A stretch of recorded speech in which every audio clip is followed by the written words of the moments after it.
Everybody says sounds good. All right. Party time, ladies and gentlemen. Let's talk about some crazy fiction and have us a good time. Pine. Not the Chris Pine. Not that, if you've got Chris Pine in your mouth, that's your business. But I've got pine in my mouth, down my throat. Not a fan. Not a fan whatsoever. Here we go. 37 Twitter peeps. Love you, Twitter. Love you. Here we go. All right. Oh, shit. I forgot a step, guys. Sorry. Hold on one second. We record straight to Logic now instead of recording the live stream, then ripping the live stream audio, and then dropping that into Logic later after we do some sound editing for it. So I forgot one little detail, and it'll only take a second. Bear with me. Excuse me. Save. Slay. 53. Live. Read. Save that too. Boom. Bing. Bang. Bingo, bango, bungo. Go over here. Put that over there. Go down to live read, solo, record. There it is. Here we go. Ladies and gentlemen, let's effing get into it.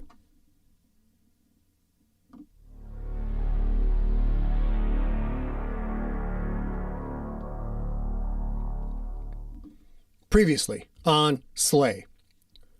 Teddy Two Fingers missed his shot at kidnapping Delilah Droman, who he wanted as his foreman in his malevolent nightmare harvesting operation.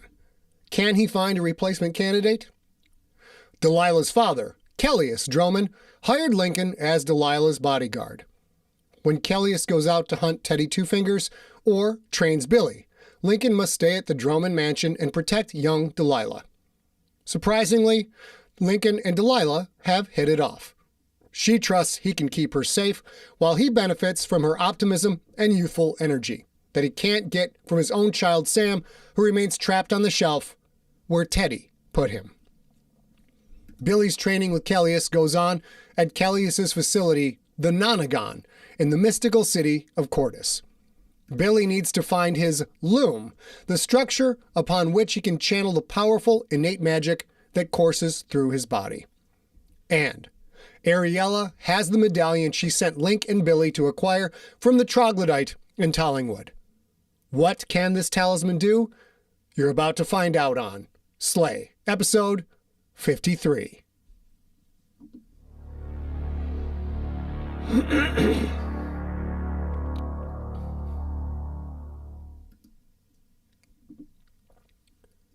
Teddy Two Fingers watched the Thuangol silently jog away from the wooden chalet, keeping to the nighttime shadows. What little light there was played off the hilts of the half-dozen daggers she wore, and the Shack 12 automatic weapon held in ready position against her combat vest. The Thuangol, whose name was Amethystia Sornix, moved toward Teddy, where he sat on a carpet beneath the oak tree with Haimana. Romania was nice this time of year, even if the nights did get a bit chilly. I hate that we have to use these fools, Haimana said. Thuangols are so ugly. Teddy couldn't argue there. Thuangols made orcs look downright sexy by comparison. They're not here for their looks, he said. Even if Agnetha was ready, we need numbers in case that jizz squirt Frank shows up again. Thuangols keep their mouths shut and do the work they're paid to do. You've got to spend money to make money. Haimana gave her red kimono a tug. Try spending money for a dental plan, she said, or at least some floss. Look at this guy. Amethysta reached them. She didn't salute or any of that happy horse shit. Thuangols didn't roll that way. Instead, her eyes darted this way and that, even as she spoke, always on the lookout for danger. The parents are asleep, Amethysta said. So is the girl. Free floss. That was a great idea. There were chunks of shredded meat, and maybe some spinach, stuck in Amethysta's sharp yellow teeth. That and her puckered, enamel-dotted, puke-gray skin made her look more like an undead hybrid of human and gecko. "Excellent," Teddy said. "Defenses?" Amethysta glanced over her shoulder at the house. "Some strong wards," she said. "Too strong for us. There's 2 bodyguards. Looks like former military. Sidearms. One's snoring. Shouldn't be a problem if we can get inside." Teddy glanced at Haimana. "Can you sense the wards?" She stretched a hand toward the house. Road lights played off her glossy red nails. I can denude them, but not destroy them," she said. "We'll have a window of, 5 minutes or so." Teddy didn't like the phrase, "or so." His was a business of precision, not estimates. Estimates got people caught. Or dead. He was a fan of neither. Still, even if it was only 3 minutes, he could get the job done. In and out before the master of the house awoke. "We go in, we get the girl, and get out," Teddy said. Amethysta's wide mouth twitched as she quickly sucked at a piece of meat wedged between her fangs. "We can do that," she said. "Kill the parents?" Teddy shook his head. "No, it's always best to leave someone alive who can pay up, if I ever choose to sell." "As you wish," Amethysta said. "What about the bodyguards? They look delicious." Like Teddy could give a shit about bodyguards. They couldn't pay for anything. "They're yours," he said, "but make it quick and quiet. Haimana, take out those wards. Let's get our new foreman."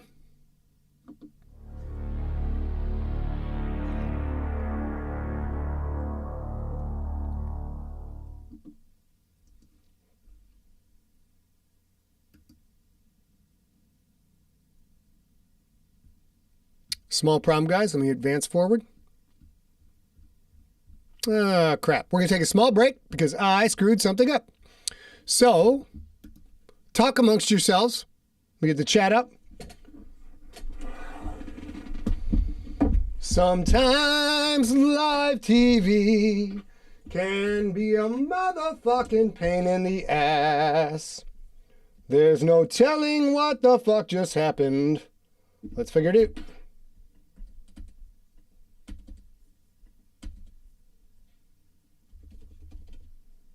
I only kicked out half the episode. So, there we go. Call it the Scriv. I call it the Scriv. It's called Scrivener. A lot of people call it the Scriv. Everyone calls it the Scriv. Here we go. All right, Teddy, the new foreman. Got it, buddies. 1 second. This will only take a moment. File. Compile. Important thing to do. Those are all set as scenes. Rich text format. Compile. Kick this motherfucker out, bitches. Let's be. As the MC5 once said, kick out the jams, motherfucker. Now we go over here. Look how relaxed I am. I'm not even high. It's crazy. I don't know what's going on. So we go to add a new script. This is how the sausage gets made. Import document. Boop, doot, doot, doot, doot, doot, doot. And a new machine. Oddly, this Mac M2 can be slow sometimes. Let's see what we got going on.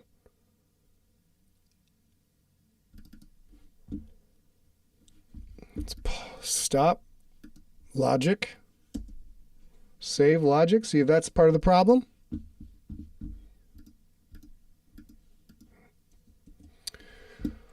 All right. And after the episode, we are going to let you guys pick the topic. So start thinking amongst yourselves, what kind of topic can we go to here? Import document. There's lots of things to discuss. The world is full of things. Or we can just shoot the shit. It doesn't matter to me. Use document formatting. Now I have to edit this, select all. So many little steps. It's muscle memory at this point, mostly. Enough where I can be calm as shit, even though everything just went for cockta. A's from New York. I'm not from New York. I can't remember if it's fakakta or fuckocta or what the fuckocta is going on. Topic dogs. Tim Clark. Fabulous. Always the best topic. Here we go. All right. Great. Let's get into it. Here we go.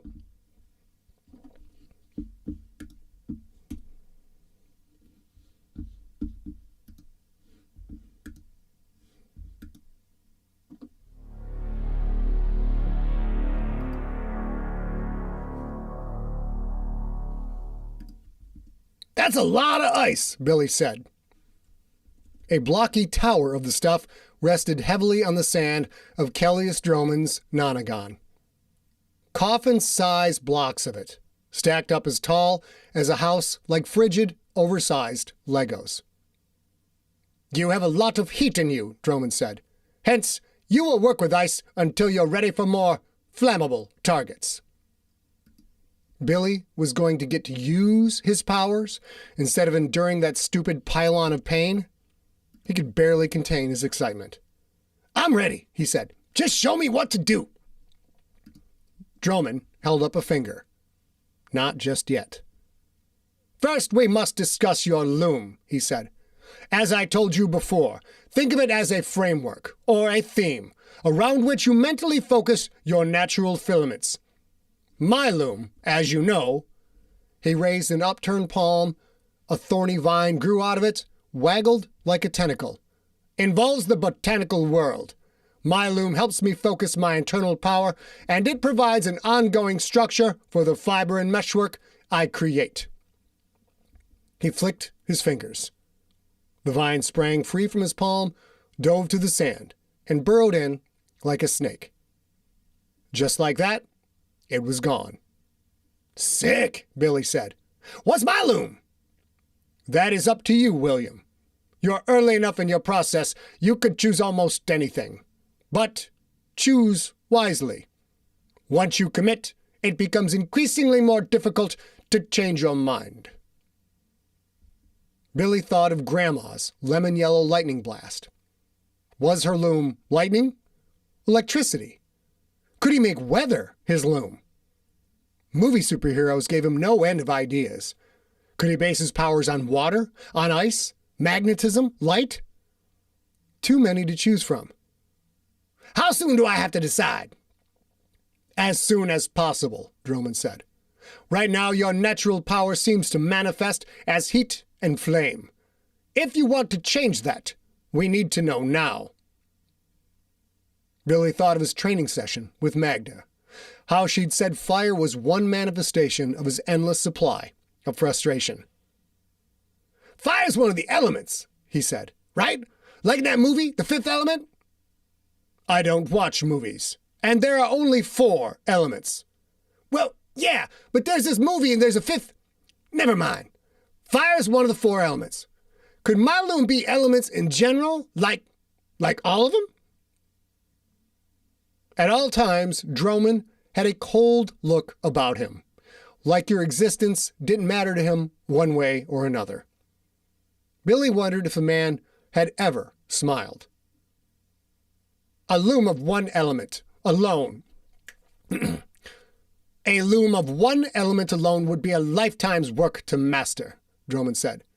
Choosing all 4 will dilute your efforts and make you a charlatan capable of little more than parlor tricks.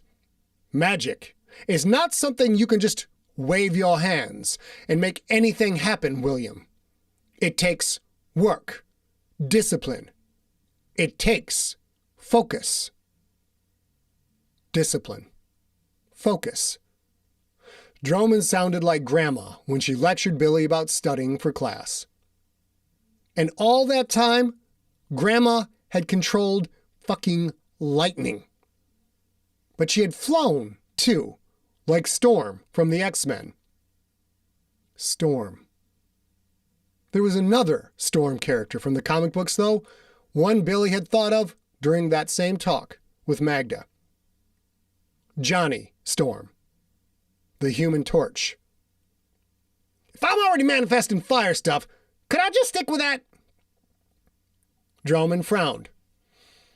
As someone whose loom is based on plants, fire is not on my list of most desired traits. But it will move you ahead faster if you go with what you've already got, so to speak. Are you sure that's what you want? Billy thought about it, started to second-guess himself, but he shut that down. He could harness the destructive power that had almost burned down the old stone church. Twice. And he could bend it to his will? That was badass. How awesome would it be if he could control the primal element of fire? Very fucking awesome. Yeah, he said. I'm sure. Droman sighed, glanced at the thick, intertwined wooden walls of his training ground. Very well. I'll have to take extra precautions. But if the flame is what forms you, William, the flame is what forms you. Are you ready to begin? Billy was more than ready. But before he got started, there was something else he wanted to know. Almost, he said. Can I ask you a question that relates to Lincoln real quick? Droman arched an eyebrow. You can't ask him yourself? Billy wanted to, but he had a feeling Lincoln didn't want to talk about it. There was Magda and Ariella, but if Billy asked them, it might get back to Link. Link had enough troubles. He didn't need to worry about Billy. Worry more about Billy, anyway. You know more about mesh and magic than anyone I know, Billy said. Without a doubt. Ask your question. Can you tell me what the shelf is? Link's kid is trapped there. Why can't he go get him? Is it like purgatory or something? Droman's head leaned back slightly. He glanced up to the green crystal hanging high above the 20-foot-tall obsidian pylon of pain that rose up from the center of the sprawling, sand-covered floor. The shelf. It's complicated. To be honest with you, it's something few fully understand, myself included. Yes, in a way, it is like purgatory. It is a realm separate from the patchwork, a realm ruled by dark creatures that were ancient long before the gods of Earth first formed. It is a place where predators feed on fear as well as flesh. Only certain individuals can go there, and fewer still can go there safely. Time is different there, William. One of the worst punishments one can receive is to be transported to the shelf, and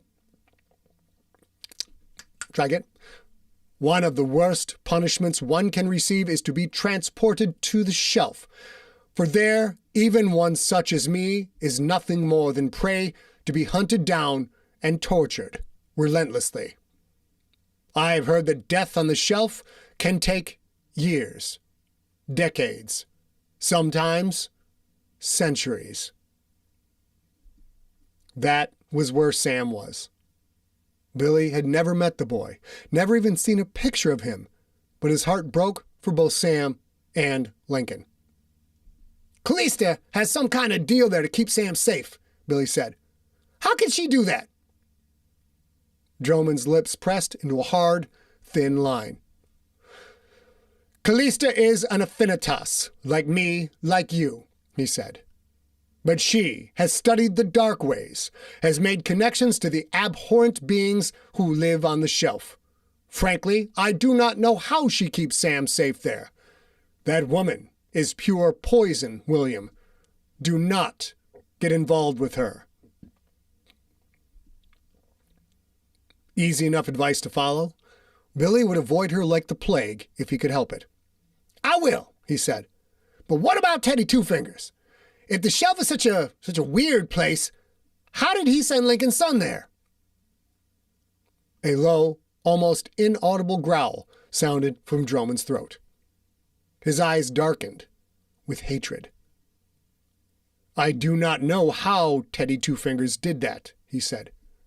When I find him, I will learn. Before he dies, alone and screaming, begging for his life, he will tell me everything he knows. As if Billy didn't need yet another reminder to not cross Kellius Droman.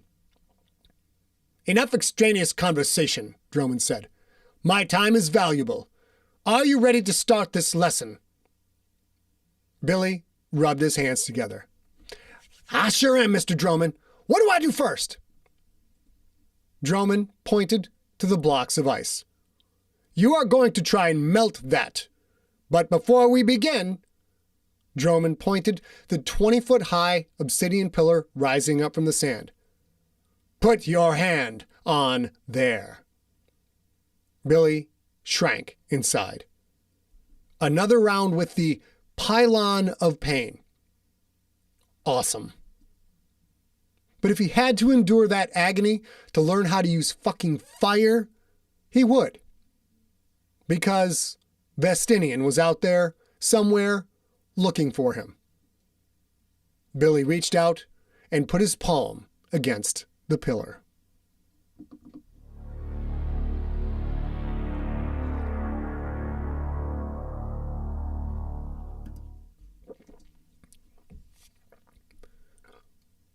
Had it really come to this?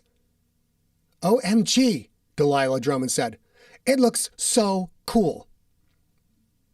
Lincoln gritted his teeth as he watched her run the nail polish brush down his left index finger, leaving a trail of shiny, wet black in its wake. Yeah, Lincoln said. I'm so goth, I should write an emo song. He waited for a laugh, but Delilah looked up at him, confused.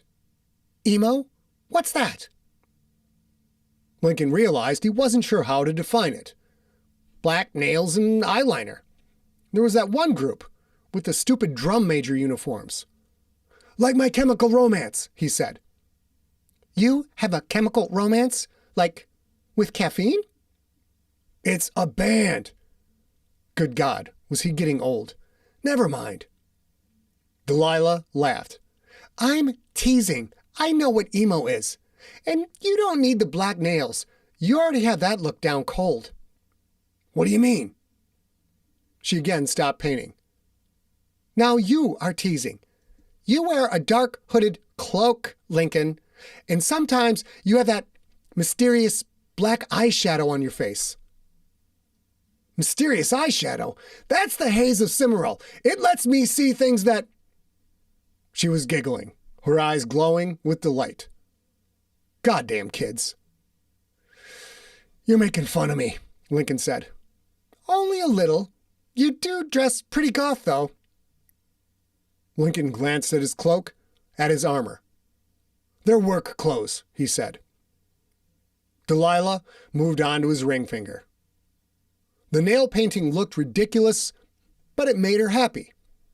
She couldn't hide her pure joy at the small act, and her joy was contagious. She had assured him she had plenty of nail polish remover on hand. As long as Magda, Billy, Ariella, or any other person in existence besides Delilah didn't see it, what was the harm? I need to give you a manicure next time, Delilah said. Your nails are so cringe. Cringe? Was that a bad thing? Judging from the context, it was a bad thing. I focus my energy in a lot of places, Lincoln said. My nails aren't one of them. It shows. How did you talk me into this again? He knew how, but he also knew the answer would delight her anyway. She spoke in a sing-song voice. Because your motorcycle is here. She dipped the brush into the vial and moved on to his pinky. And it looks awesome. Lincoln couldn't stop his smile. The Volt Lacama did look awesome. Dark, flat gray, everything. Quiet as a whisper. Bigger seat than his ruined Verge TS. Custom meshwork sealed hardbox. Meshwork self-driving controls. No more cabs, no more Uber, and thank all the gods in the patchwork, no more buses. For that, Lincoln could tolerate a little nail polish. "The motorcycle is so beautiful," Delilah said. "Are you sure we can't go for a ride?" Say one thing for Delilah Droman, the girl did not take no for an answer. "You know we can't," Lincoln said. "It's too dangerous out there." Taking Delilah from the relative safety of the mansion would expose her to Teddy Two Fingers. Lincoln knew damn well that asshole was out there, somewhere, waiting for a chance to snag her. "That's a bunch of bullshit," Delilah said. "Hey, language." She rolled her eyes. "Like you can lecture anyone on language, Lincoln?" "Fair point." "Daddy told me Teddy kidnapped Gabriella Radu last night." "Radu? As in Bogdan Radu?" Delilah nodded. "She's 9. I met her once at summer camp in France." The 9-year-old daughter of a powerful mage. Not Droman's level of power, not even close, but still. "It's sad," Delilah said, "and scary. What does Teddy do with the kids like me anyway?" Lincoln stiffened, reared back slightly. Delilah looked up at him, her eyes wide, her hands frozen where they were before he pulled away. "Did I say something wrong?" Lincoln put his hand back down in front of her. "No," he said. "You didn't say anything wrong." Not intentionally, anyway. She didn't know about Sam. She didn't know about Lincoln's failure to protect his own child. "I figured your dad would tell you what Teddy wants," Lincoln said. "He hasn't?" Delilah shook her head, moved on to the next nail. Maybe Kellius thought she was too young to know. Well, tough titties for him. Delilah was a target, and as such, she deserved to know the score. "Teddy has a factory, I guess you'd call it, somewhere," Lincoln said. "He keeps kids locked up. Do you know what a dream gaunt is?" Delilah stopped painting. "Daddy told me about them. They infect people's dreams and feed on their nightmares. They're from the shelf, right?" Lincoln didn't want to talk about this, not one bit. But he would, for her. "That's right," he said. "Teddy has some kind of connection to the shelf. No one is sure exactly what that connection is. He keeps kids locked up and uses dream gaunts to make them afraid. Then he harvests the filaments created by their fear and their terror. He wants you, probably, because you have a lot of innate power, like your dad does." "And like Billy does." "That's right," Lincoln said. "But Billy is too old for Teddy's operation." Delilah thought on that for a moment. She dipped the brush in the vial and started painting again. "Daddy can't find Teddy," she said. "He's scanned everywhere, even called in favors from other mages. No luck. He says Teddy has to have a really good hiding spot." An understatement, if there ever was one. Lincoln had been hunting for that piece of shit for years. The closest he'd ever come was confronting Teddy at this very mansion when he had tried to snatch this very girl. And Lincoln had failed to catch the man. Another failure in a long list of them. Delilah switched to his other hand. "So," she said, "when will Ariella find out what the amulet does? She seems kind of pushy." Lincoln huffed a laugh. "Girl, you don't know the half of it." Delilah clearly wanted to change the subject. Lincoln was only too happy to comply. He had told her about the troglodyte bounty. For the first time, she seemed interested in him talking about a hunt. "Don't know," he said. She's got to figure it out. She's got to figure out if it does what it's supposed to do, I guess, whatever that is." "If it doesn't work, will she tell you what it was supposed to do?" "Probably not," Lincoln said. "That's fine with me. I don't want to count chickens that would have never hatched in the first place." Delilah stopped painting, looked up at him. "I am so proud of you," she said. "The way you and Billy didn't kill Pluka? Awesome. And you even learned his name." She again bent to her painting. Lincoln felt warmth blossom in his chest. Delilah was proud of him? He wouldn't have thought the opinion of some random kid would matter to him, but it did. With this kid, at least. If he couldn't hear words like that from his own child, at least he could hear them from her. "Thank you," he said. Delilah finished his last nail. She put the brush back in the vial, then clapped her hands like an excited little girl. "It looks so great," she said. "Now, Lincoln, let's talk about painting your toenails to match."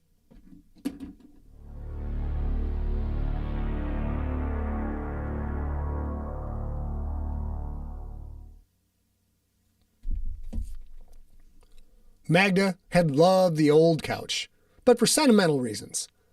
Link had found it on a sidewalk with a free sign on it shortly after Magda moved into the old stone church. The old couch had been familiar. Comfort-ing, but not comfort-able. The new couch, though, was comfortable as hell. And it was a perfect fit for 3. 4, if you counted Dragon, who was sitting on Billy's lap, staring intently at Billy's bowl of popcorn, which rested on the armrest. "I love the bugs in this flick," Billy said as he shoved popcorn into his mouth. "A movie with aliens that really look alien, not like 8-foot-tall blue NBA centers with tails that fuck animals." "Hey," Lincoln said, "are you bagging on Avatar? I like that movie." One second, guys.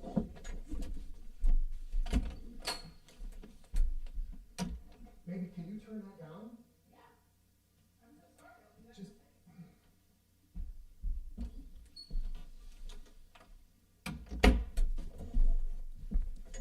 Sorry, we got some sound feedback issues. Fixing it. Let's pick it up. Here we go. "Hey," Lincoln said, "are you bagging on Avatar? I like that movie." "Avatar?" Magda shook her head, put a few pieces from her own bowl in her mouth.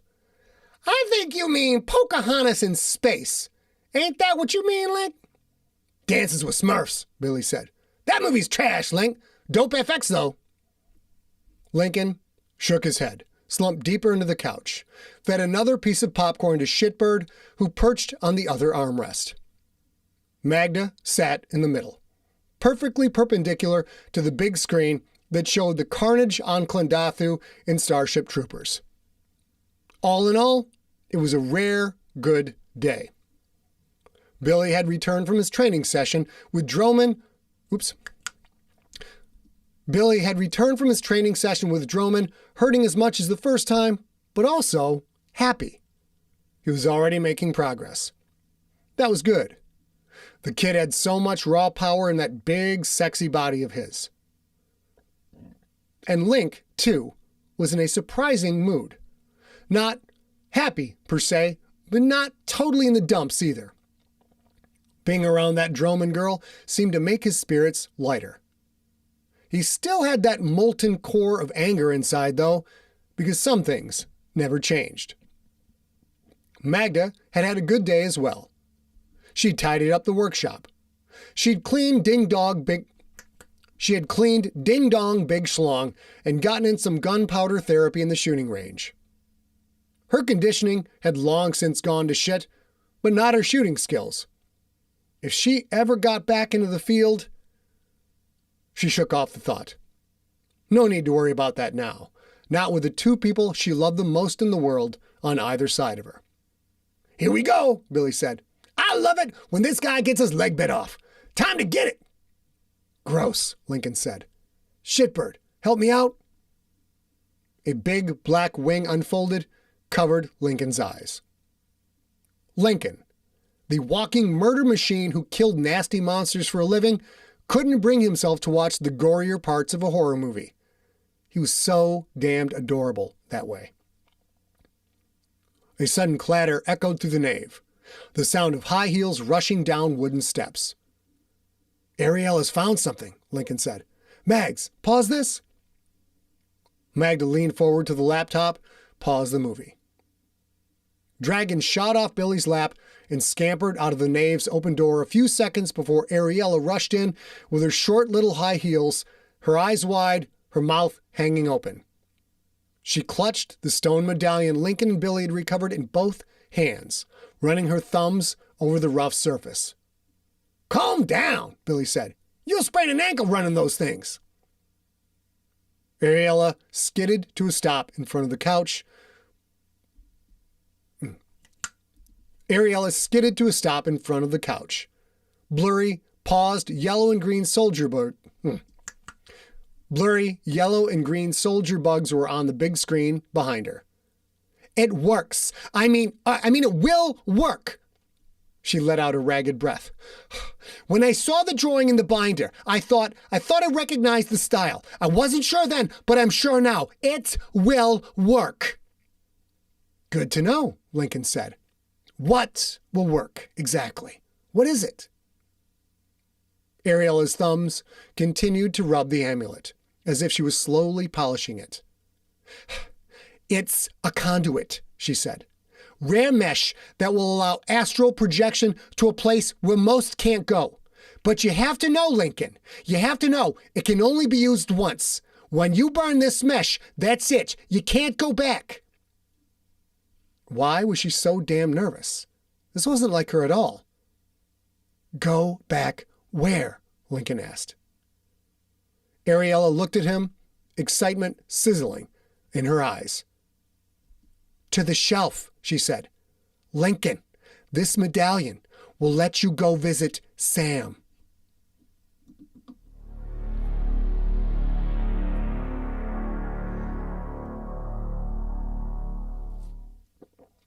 That was episode 53 of Slay. Episode 54, Lincoln finally gets to go see his son that he hasn't seen in years. We'll talk to you then. Woo! Had a couple problems there, but overall it went pretty good. Love of my life, you can come back upstairs if you'd like.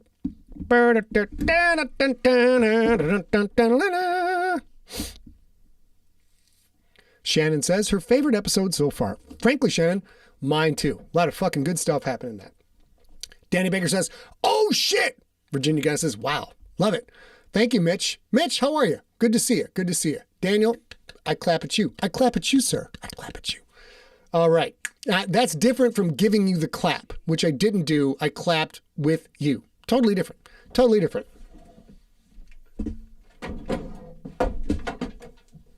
I'm just going to smash the shit out of everything right now. That's what I'm going to do. Okay, we got to do a little bit of pre-post. The camera, Ace camera might be a little goofy. We'll figure that out in un momento. Un momento, por favor. Let's get it right here. Oh, look at that good-looking chick. What's up, good-looking chick? How you doing? How you doing, baby? Just a sec. How you doing? How you doing? How you doing? That went pretty good. So the new setup seems to be working pretty good so far. We've had zero problems with bandwidth, which I think really was. Thank you, darling. Look at this, people. This is what a glorious partner does. Brings you a fresh on sketch. Let's go to main. Let's go to ACAM. Oh, shit. Hold on. ACAM. Here we go. A little bit of this. And then we'll get this fixed in a second. But ladies and gentlemen. Hi, you guys. I just got to get your mic on, babe. One second. We got a couple things going. Oh, and I got to get my mic out. Yep. So I'm muting you till that comes off. Take off the mic condom. There we go. The mic condom is the preferred. What the hell? Why am I not hearing? Keep talking, girl. The preferred. Ooh, I have a small problem. I got to fix this. All right. Hey, Abby, nice to see you. Hey, View. Ginia, nice to see you too. Action returns. This is a Crown Royal pouch that the liquor comes in, and we looked up like what's the best thing to cover these mics, and lots of people suggest this. So I Okay, found sweetheart, orange switch these to me. No, you're right. Switch CC on the good mic. So Your mic's unplugged. Talk to the people for a minute. I gotta fix it. So you guys, I don't know how to do this, so I'll just look over here. How do I switch to the other cam? Mean. I'm doing it. I didn't do it. You gotta do Dance, this right here. dadgummit. There you go. There we go. And he's taller than me, so I'm just going to do this. You're the only person Okay, I am taller so than. listen.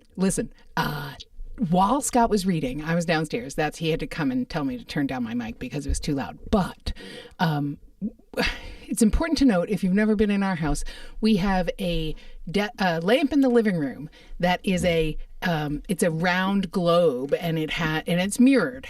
And tonight, while Scott was reading, Reese was laying on the couch and noticed herself in the lamp. Because she's smart as fuck, that's why. Well, I actually shared it with Steve Rickyberg because we were chatting as the show started, and I just had to share. So I had to share it with him right away, and I sent him a photo.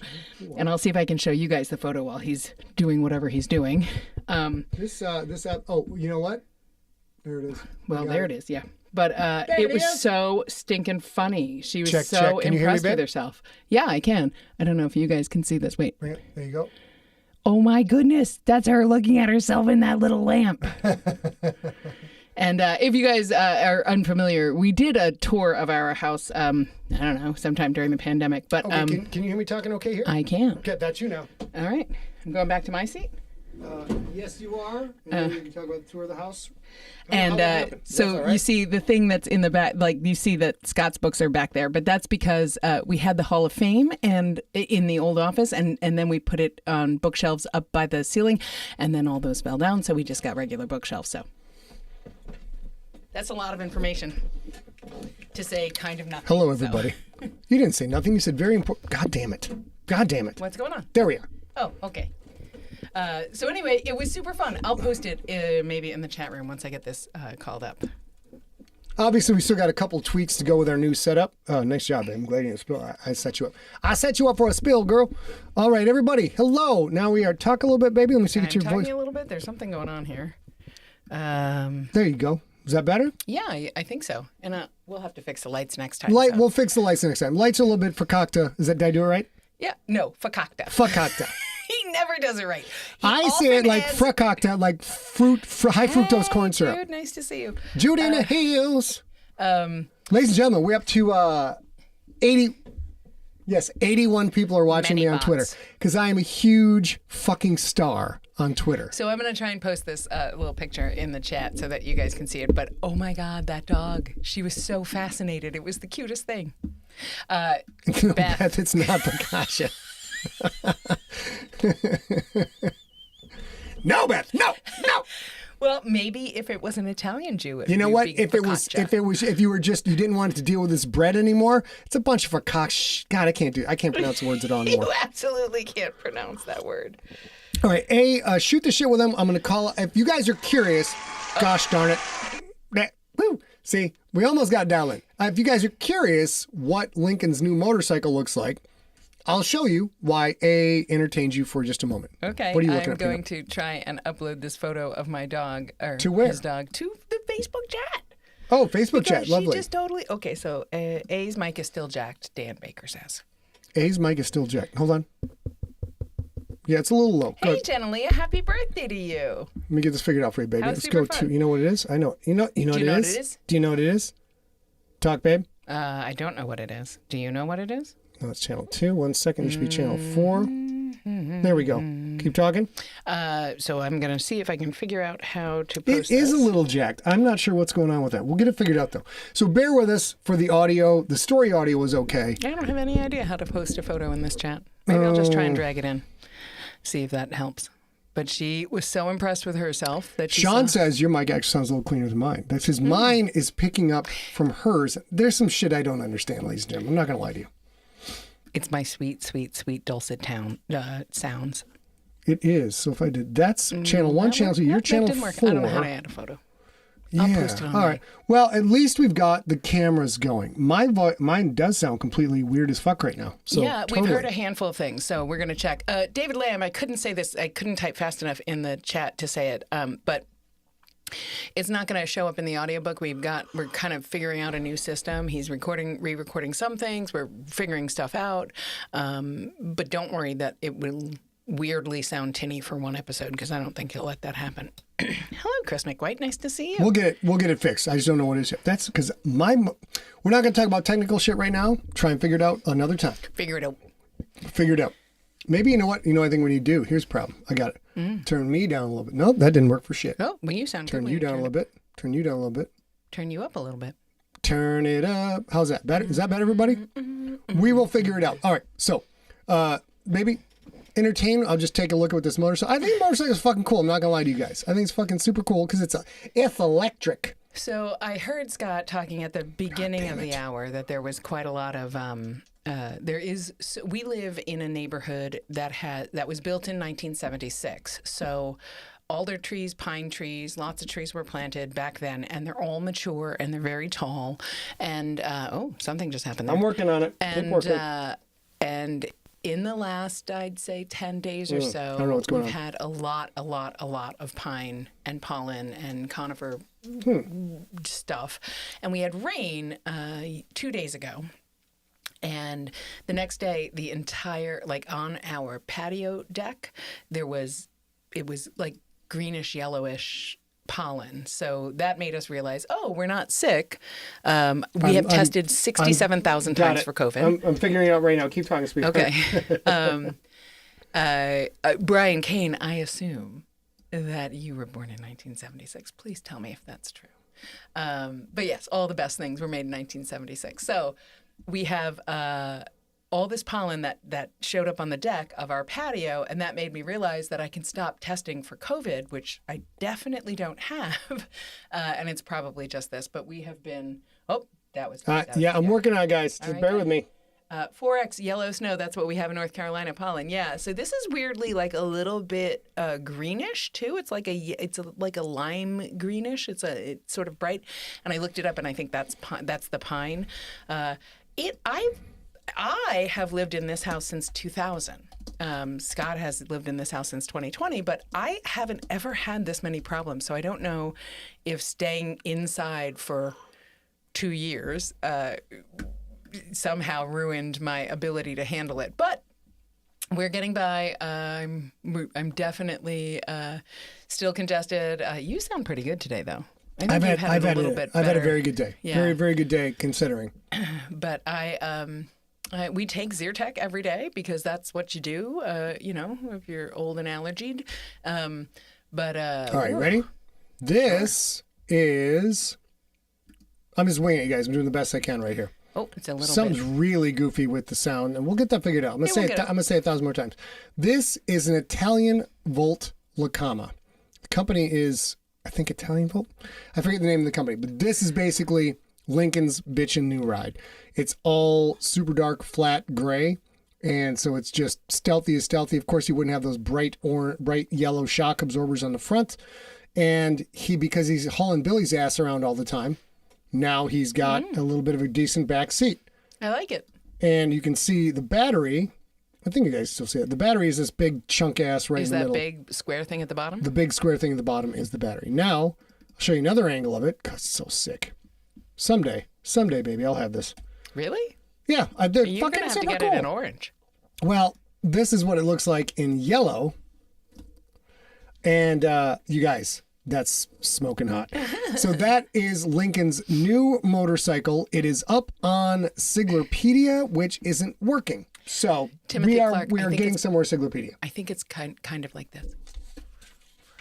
It's very quiet. There's still a vroom vroom. It's just very quiet. Depending on what you're doing, the tires on the road can make more noise than the motor. Yeah.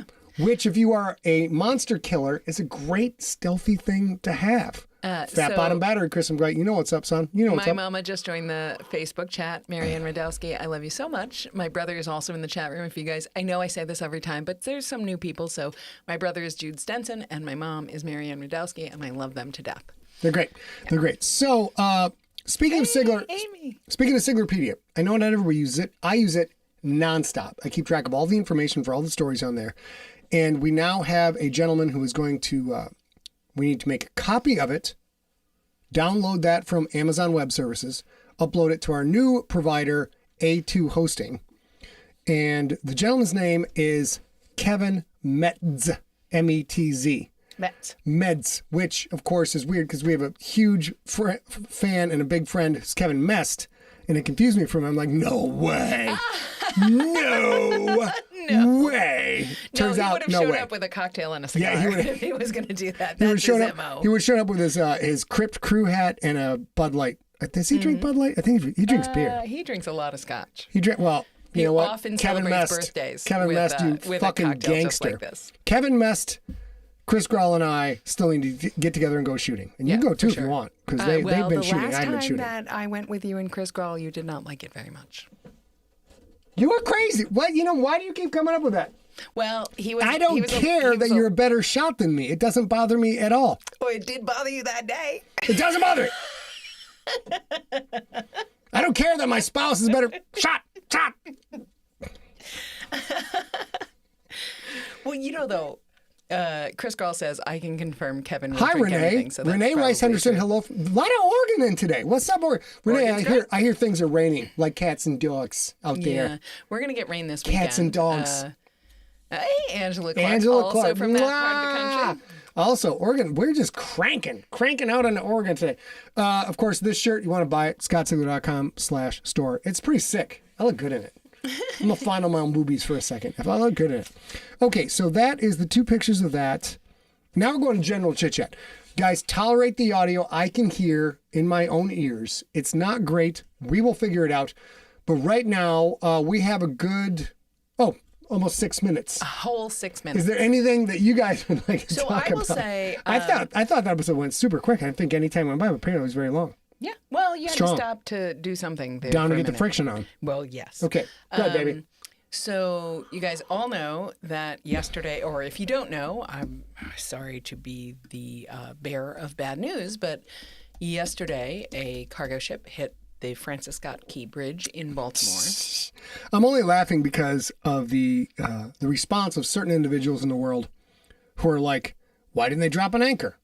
They did. And I don't know fuck about physics. Let's get that straight. I am not pretending to know a bunch of shit about physics, but I do know I have. Okay, you know what? Let's go to Maine. This is a good callback, baby, because I have been researching cargo ships for the crypt. That's kind of why I was bringing it up, because it's so goddamn smart. It's fuck. So it's an interesting. It's a terrible thing. Terrible tragedy. It's ridiculous. And it's weird how quickly so many things can change. So I know. I am not a physicist. I'm just talking out of my butthole, right? Well, I'm talking out of my mouth, but the thoughts are coming from the butthole. I don't know what I'm talking about. But, it has now interrupted. If you are waiting on a new car, that might now be delayed because they can't actually deliver it to the United States in the way that they were supposed to do it. It's things like that. 31,000 cars went over that bridge every day. And those people are going to have a longer commute to work or an impossible commute to work, things like that. Things like this, it's such a weird moment in our world where one little, obviously this wasn't a little thing, but one thing, I didn't mean to say little, can quite literally change years and years of your life. And we saw that with the pandemic kind of 4 years ago today, 4 years ago this month. But it's the reality that this will change.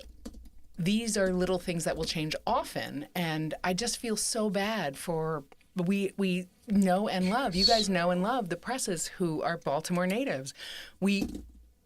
So much of that life has changed for all the Presses that I love and all the people in Baltimore that I love. And it's kind of amazing to me because I tried to figure out what I could do to help, and I can't really do a lot to help. Right. So I'll explain it this way.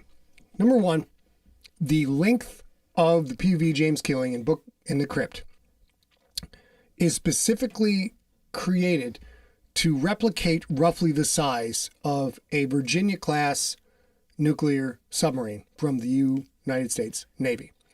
The reason I picked the dimensions I did is so that when you read about the crypt, anytime you see anybody outside looking at the keeling, it fits from tail barb to front end it fits from the back of one end zone to the back of the other end zone in an American gridiron football field. That's super important to note because these ships, even the smallest ships in the Navy, not counting patrol boats and little things, they're so fucking huge. It's really hard for us to get our head around how big they are. But when you think about it, if you've ever been to a football game and you sit in the stands and you think about a ship that runs from the back of one end zone to the back of the other, it helps give you... You mean a ship that is that long? Yeah, a ship that's that long. It's that big. The ship is... It's 105 The ship is yards. the ship is as big as the back of one end zone to the back of their goalpost to goalpost. And you start to think about that, and you think about the thickness and the width. Oh, yeah.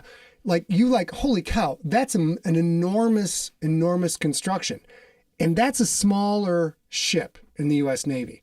And the Ohio class and the LA classes, they're even bigger. And you get into the Russian subs, which are even bigger. And then you start to get into the capital class ships. And you get into, and I'm talking out of my butthole right now. I'm in the ballpark, might not be exactly right. A USS Enterprise aircraft carrier is 3 football fields long. It is so big that it's starting to get to the dimensions. It's hard for a human being to comprehend how big it is unless you're standing next to it. Yeah. A cargo container ship the size of the one that hit the bridge is 1.5 times as long as the USS Enterprise. So you're talking about something that is 2 to 4 football fields long. I just did it again. Yeah, I left that turn. I found it. I left it turned on. 2 to 4 football fields long. It is, I'm not sure of the width dimensions, but the mass of these things are so astronomical. You literally need a physicist to sit down and explain to you how much this thing weighs. You cannot steer this bitch. You cannot, once something goes wrong with one of these ships, it's going to do whatever it wants to do. It's going to go on inertia wherever it goes. And it's so heartbreaking because it is such from what I understand, and I am perfectly willing to be corrected, but from what I understand, they dropped their anchor. They sent a Mayday call.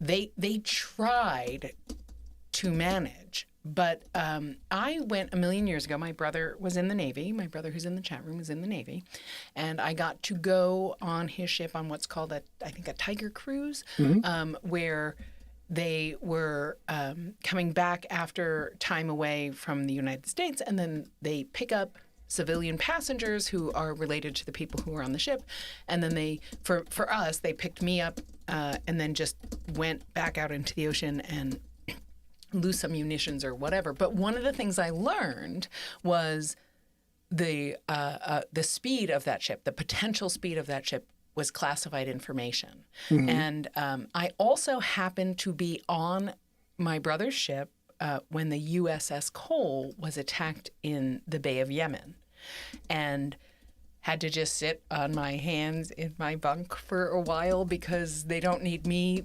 milling about when they're trying to do things and whatever. And so there's so many things that I don't understand, but I do believe that lots and lots of folks, they tried to do everything they could. It sounds like they sent a Mayday call, which definitely saved lives because people stopped. Yeah, let me talk on that for one second. Okay, go ahead. So this is something that, although I've read up a little bit on this, I've seen a lot of people on threads and on Twitter who haven't got this much of the story. And this is the only story that's been reported online.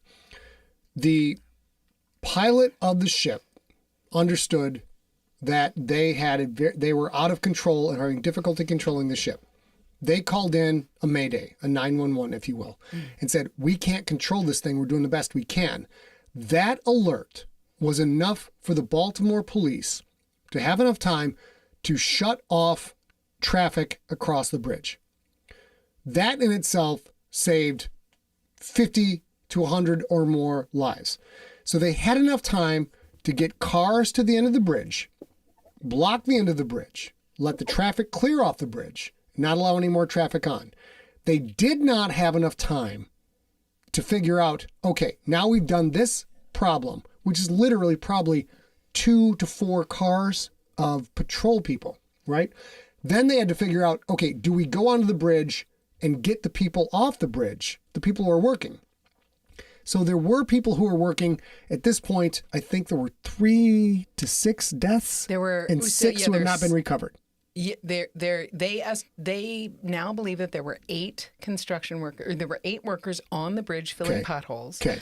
2 of which were recovered from the water. 1 was fine. 1 was hospitalized and later released. And there are 6. 6 missing. So 6 got washed out to sea. And I'm familiar with the wash out to sea a little bit. And they could be under the ship, actually. They could be, under the ship or under the bridge. Because when people jumped off the bridge in San Francisco when I lived there, it was rare to find someone who jumped because they just I had a coworker jump off the bridge who got washed out to sea and never got found again.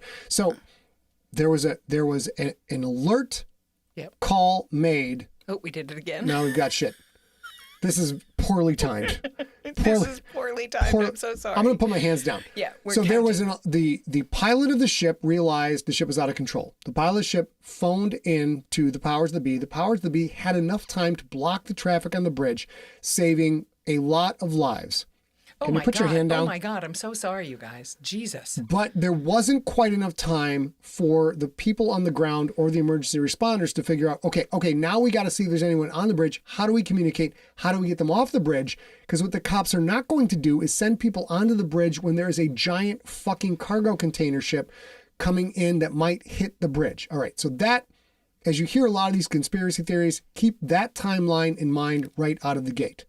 The immediate reaction by the authorities and the police in Baltimore saved a shit ton of lives. Mm-hmm. The fact that the person who was piloting the ship called it in saved a shit ton of lives. Okay, that is there. Then, unfortunately, there's this fog of war gray area where they just don't know what the fuck to do. Stopping traffic, that's not complicated. You can do that. You can make a game time decision, an on-field command decision, do that. Going from there, bridges also are really long. You can't see the other side of the bridge. They're huge. So the people who are on the bridge got screwed. Particularly was quite long. The last thing I will say about this is, here's the thing that is the most horrifying to me. The people who are filling potholes on the bridge at 1 or 2 a.m. are not surprised to see a giant ship coming their way. Mm-hmm. It's not even novel for them anymore. You have to assume these are regular shift workers. So they look over the side, there's a big ass ship. Mm-hmm. They go back to work. They don't track the ship because thousands of ships, tens of thousands of ships have passed by under their feet constantly while they are out there trying to put food on the table for their family. So they look out, they see a ship, they go back to work. Unless they get a call from someone who says, hightail your ass out of there, they're just working away and they don't even look. So the 6 people who are gone, more than likely, even if they look over the side and they see a ship approaching one of the pylons or bastions, whatever they're called, they just go back to work. They just go back to work because it looks normal. At this point, if they happen to see that and they happened to look, the ship that hit the pylon lost power twice in the 30-something seconds before it hit the pylon. Completely lost power. The entire ship went dark. And that, I don't know that I will ever not I will remember moving forward from here for the rest of my life. Chris McWhite says it was the 5th longest bridge on Earth. Yeah. Wow. And now I know that if a ship the size of a skyscraper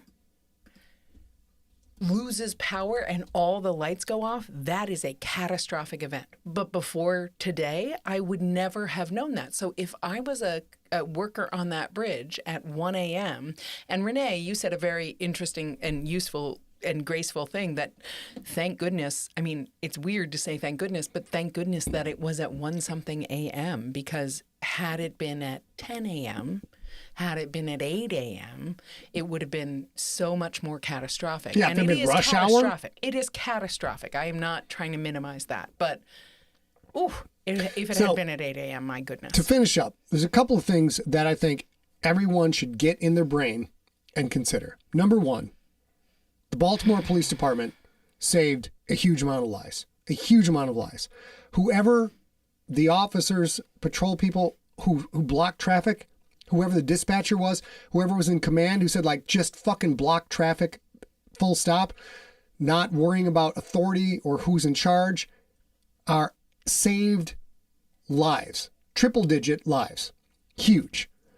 Keep that in mind.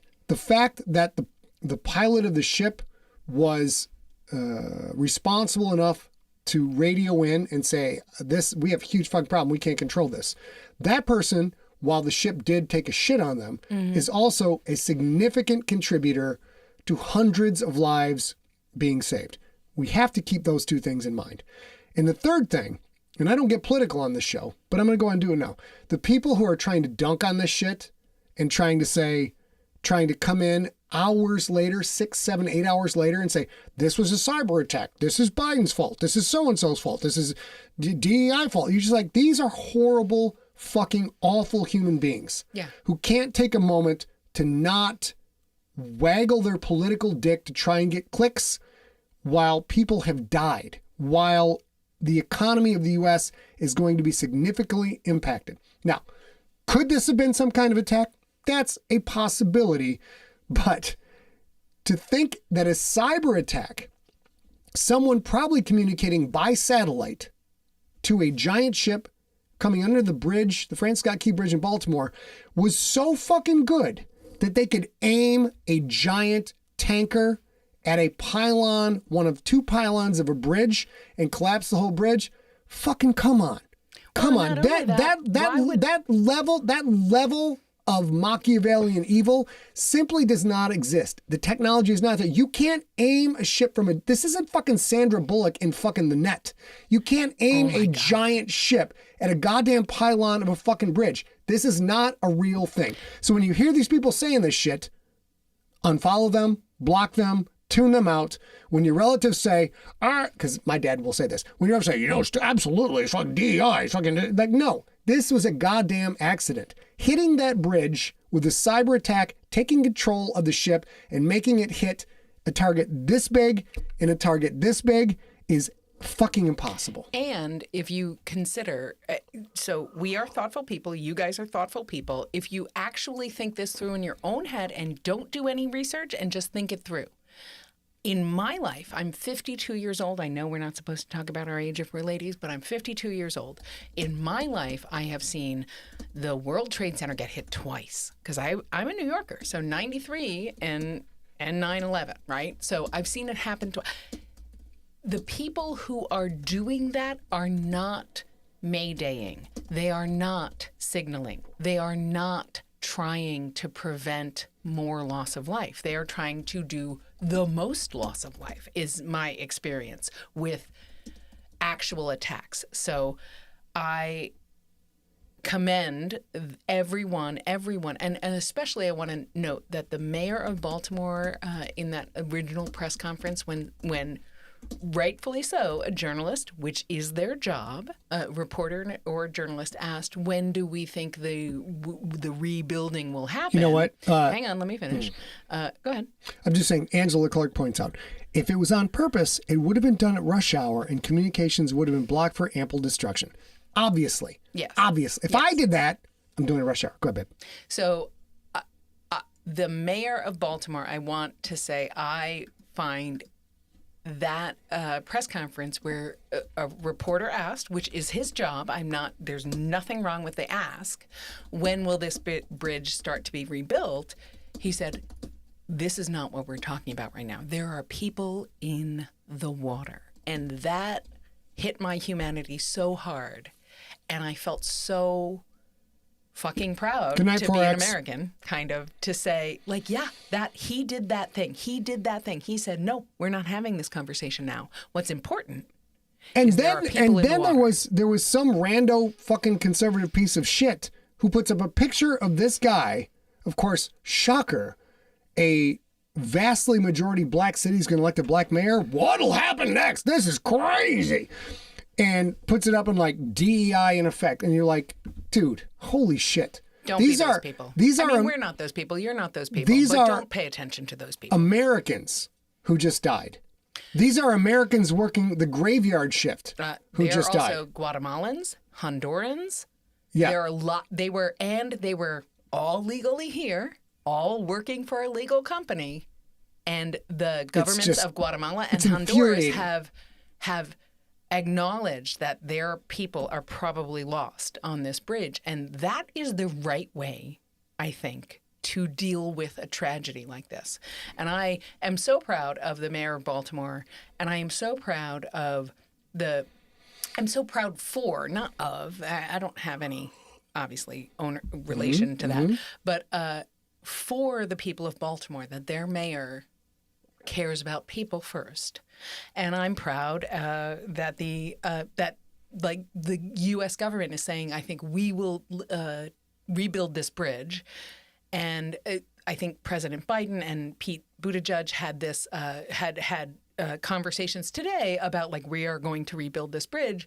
And somebody asked, rightfully so, again, no problem with the ask, wait, but it was a Singaporean company, blah, blah, blah, blah, blah. And President Biden and Pete Buttigieg said, sure, we will try and figure out who owns this and has to pay for this, but we are going to fix it first. Yeah, fixing it is just, it's critical. I mean, a bridge like that is, and I'm no way even remote, I'm not even a neophyte expert. I have no idea what I'm talking about. A fucking bridge was built for a reason, and that reason was to shorten transit time and to move cargo primarily, and people going to work every day in their cars. That, of course, is part of it. But yeah, this is a big fucking deal. This bridge going down is a big fucking deal. And even people fucking bitching about, you know, the what was the Biden thing, the infrastructure bill. There are people like blaming this on the infrastructure bill. Holy shit. How fucking evil do you have to be to try and blame a ship that is so massive you can't figure it out without a physicist to sit down and spell it out for you? This ship equals X amount of things that you understand. You can't comprehend it unless you see it in like, oh, you mean that's 180,000 tanks? Then your brain starts to get it. For someone to say like, oh, the infrastructure bill should have fixed, like, no, come on. This is a fucking ridiculous tragedy. Physics is not political.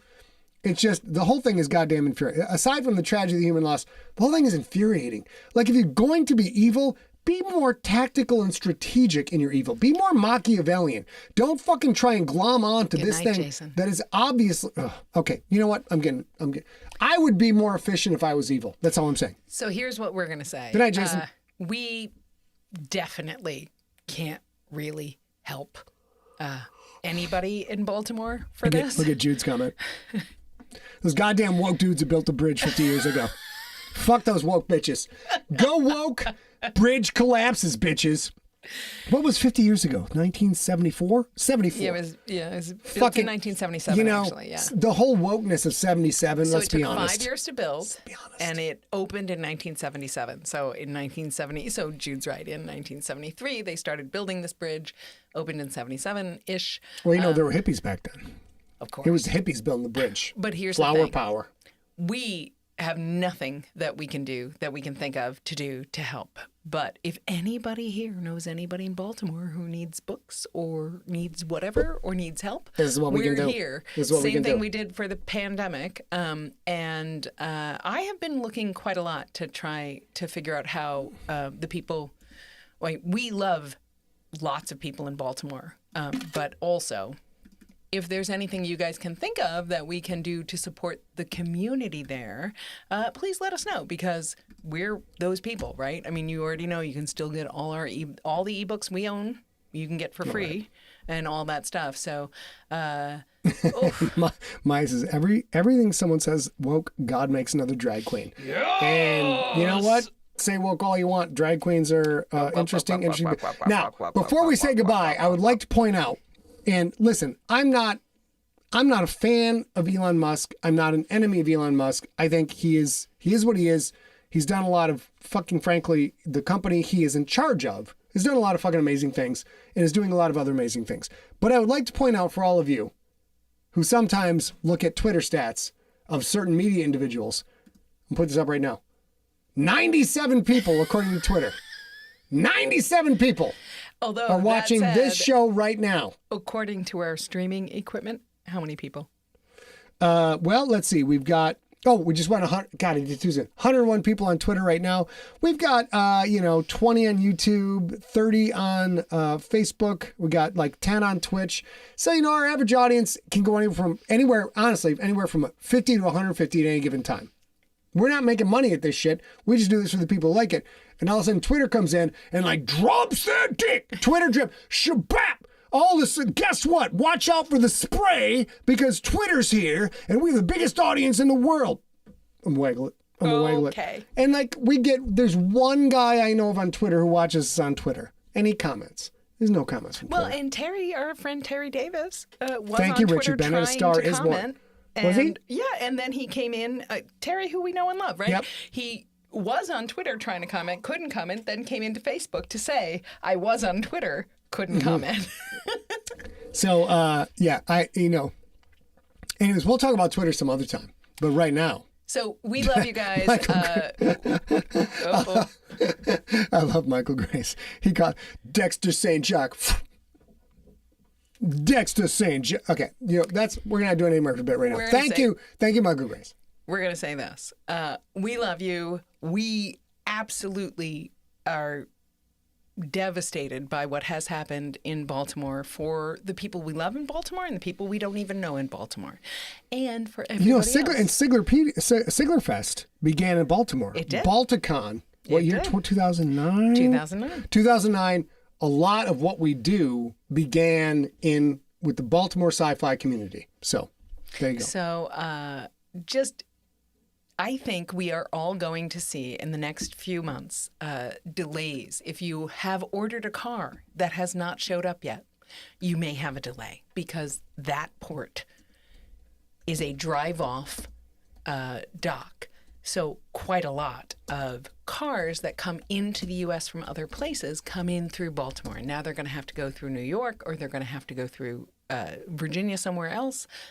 Look at Beth. Beth was there in 2009. She was a Sigler Fest too there. Beth, love you. So smells a lot like apples, buddy. Maybe be a little, if you're one of these people who are waiting on a Bye, thing, Virginia. Kind of understand that this affects lots of people's actual lives. And as Jennifer says in the Facebook chat room, my heart also breaks for Baltimore. And for Delaware. What's up? The chat room pointing out the bridge connects to Delaware. Delaware doesn't get a lot of respect sometimes. In this situation, let's talk about Delaware next time. Scott's had 2 scotches. Scotchy, scotch. Also, let's get off this topic to talk about something far more important, goddamn autocorrect. I texted someone today, I've had a scotch last night, and it auto-corrected me. The fucking audacity. It fucking corrected to a scotch. What the fuck is a scotch? I don't know, it's but a scotch. we should figure it but out. a scotchy scotch, fuck you, autocorrect. Fuck you. You're the one that's fucking possessed by evil spirits. I think we should probably go. We should go now. So maybe I'll have a third scotch. I'm going to play Fortnite, motherfuckers. Fortnite, my logon is Future Dark Overlow because there wasn't room for Future Dark Overlord. If you play Fortnite, add me, Future Dark Overlow. Love you. But you got to take a few minutes because we have Fuck to off, walk Steve. our neighbor dog. You're wrong. We get to walk that big ass dog. This dog weighs 85 pounds. This dog weighs 96 pounds. This dog weighs 96 pounds. It's so big. Our dogs weigh 12 and 21 pounds. Not. Okay, one of my favorite things about my brother is he is so offended by the idea that the abbreviation for rigid-hulled inflatable boat is RIB, and yet you call a Zodiac a rib boat. Why does that make him mad? Because it's rigid-hulled inflatable boat. He thinks the extra boat isn't needed. And he just said it. So you guys, I love you. Real quick. Our Baltimore family. Rob Otto, who isn't here, he's vacationing in Jamaica right now. Bermuda, right? That's what I said. Jesus, why do you always correct me? Obviously. He's vacationing in Bermuda right now. Love the guy. His brother, Chris Otto, has a company that I used to work for called Chris Otto Builders. And Chris Otto Builders, Chris realized, well, that's too long. Let's shorten that to COB Builders. And for a long time, Rob was like, bro, the name of your company is Chris Otto Builders. Rigid hulled inflatable boat. So This again is why Jude and Rob are best fucking friends. I know. It's ridiculous. They've never met, but they're BFFs. And the dog is a golden lab, white lab. He's a English cream He's an English cream retriever, which is a golden retriever, but he's white. He's gorgeous. His name is Samson. He's a lovely, not so smart, lovely boy. He's very good. ATM machine. Yes, Jennalia. Happy birthday to you. Is Jennalia's birthday? It is today. Happy birthday to you. Happy birthday to you. Happy birthday, Jennalia. Happy birthday to you. All right, ladies and gentlemen. We're going to tap the fuck out right now. Let's switch back to the hero cam, as I call it, because it focuses on me.